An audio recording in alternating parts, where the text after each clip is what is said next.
Em nói em cho hậu cái gì nó về đình ngay cái nó hậu vào cái nào. Phải nó hậu vào. Tại vì nó là phải không?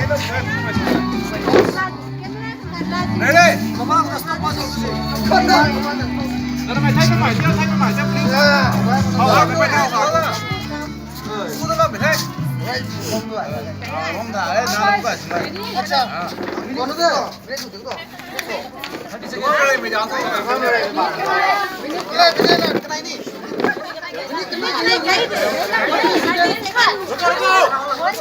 Please. Thấy tao mày cầm hầu tao mà thôi. Thấy tao mày cầm hầu tao mà thôi. Anh là đinh đủ cái mày không? Đinh cho mày không thôi đâu. Đinh đủ cái mày không?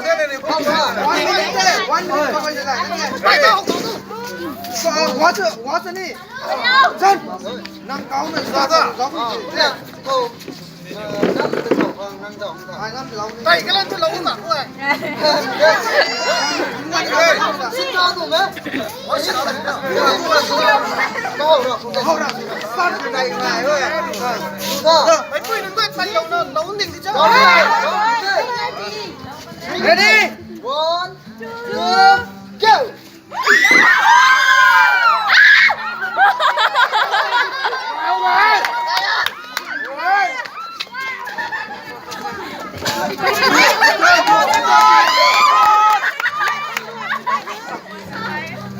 Luộc sát sẽ lố. Chân con. Ăn luộc thôi. Come on, come on.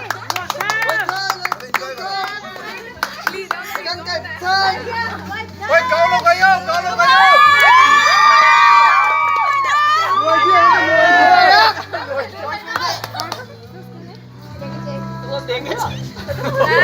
Five. Cái đi. Cái chơi luôn thôi.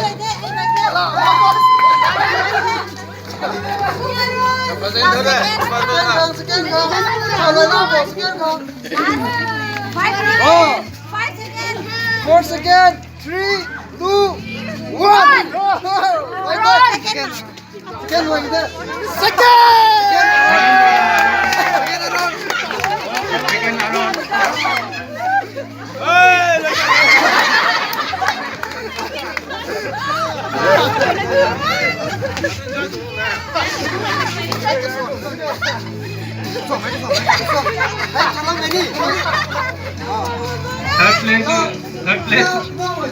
Tụ nga mày ta lịp lo ta tan nhiều đi ra cái tụ tận đó không?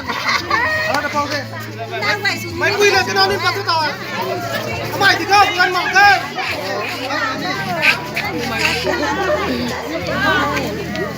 Cũng vậy đó. Không ăn đâu.